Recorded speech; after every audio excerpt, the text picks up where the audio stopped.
नमो भगवते वासुदेवाय। आप सभी को योगिनी एकादशी की हार्दिक शुभकामनाएं। हिंदू धर्म ग्रंथों में हर एकादशी का अपना अलग महत्व बताया गया है। इन्हीं अलग अलग विशेषताओं के कारण इनके नाम भी भिन्न भिन्न रखे गए हैं। प्रत्येक वर्ष में 24 एकादशियां होती हैं और मल मास की एकादशियों को मिलाकर इनकी संख्या 26 हो जाती है।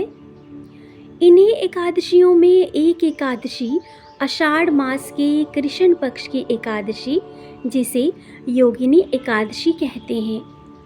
योगिनी एकादशी का उपवास रखने से समस्त पापों का नाश होता है तथा इस लोक में भोग और परलोक मुक्ति भी मिलती है। तो आइए अब हम सुनते हैं योगिनी एकादशी की व्रत कथा।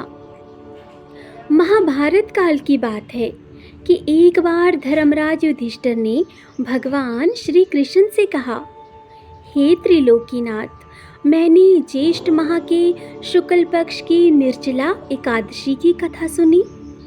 अब आप कृपा करके आषाढ़ माह के कृष्ण पक्ष की एकादशी की कथा सुनाइए। इस एकादशी का नाम तथा महात्म्य क्या है, सो अब मुझे विस्तार पूर्वक बताएं।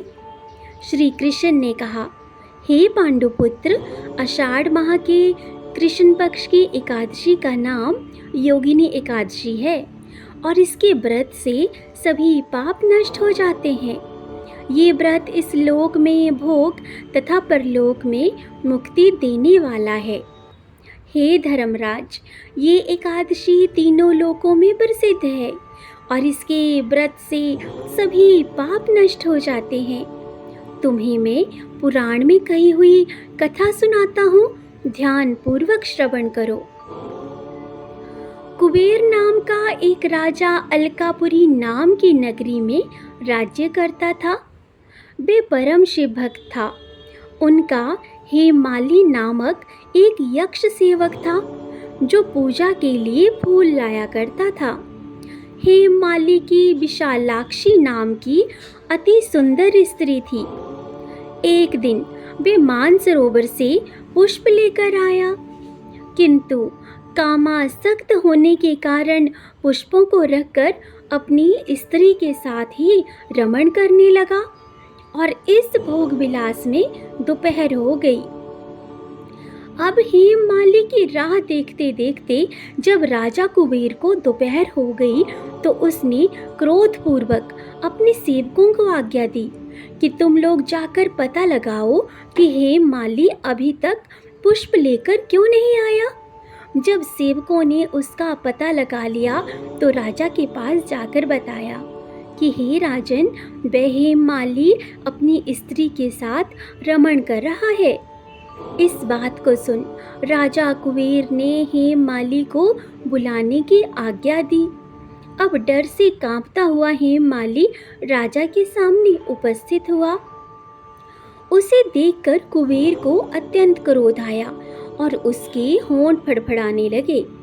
राजा ने कहा, अरे अधम, तूने मेरे परम पूजनीय देवों के भी देव भगवान शिव जी का अपमान किया है।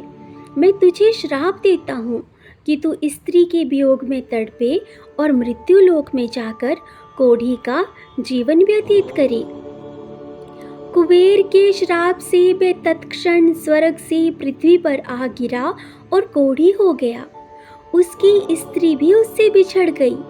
मृत्यु लोक में आकर उसने अनेक भयंकर कष्ट भोगे, किंतु शिव की कृपा से उसकी बुद्धि तनिक भी मलिन ना हुई और उसे पूर्व जन्म की भी सुध रही। अनेक कष्टों को भोगता हुआ तथा अपने पूर्व जन्म के कुकर्मों को याद करता हुआ वे हिमालय पर्वत की तरफ चल पड़ा।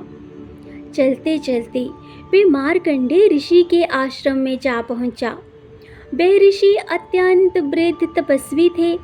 वे दूसरे ब्रह्मा के समान प्रतीत हो रहे थे और उनका वे आश्रम ब्रह्मा की सभा के समान शोभा दे रहा था।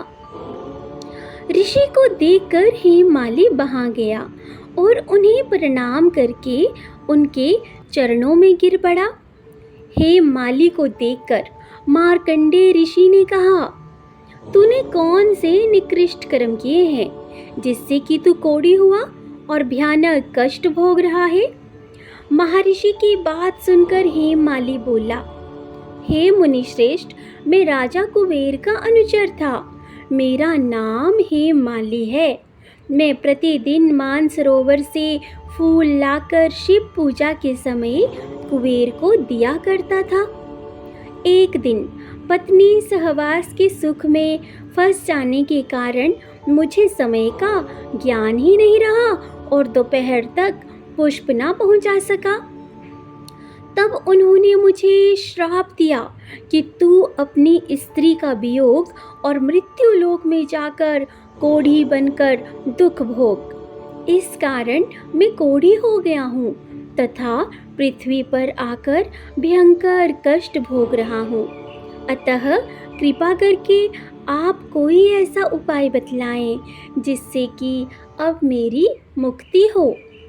मार्कंडेय ऋषि ने कहा, हे हेममाली, तूने मेरे सम्मुख सत्य वचन कहे हैं, इसलिए मैं तेरे उद्धार के लिए एक व्रत बताता हूँ।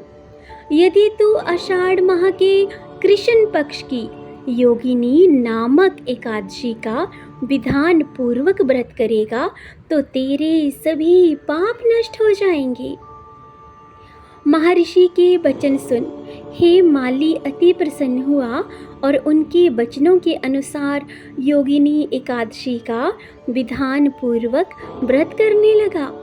इस व्रत के प्रभाव से अपने पुराने स्वरूप में आ गया और अपनी स्त्री के साथ सुखपूर्वक रहने लगा।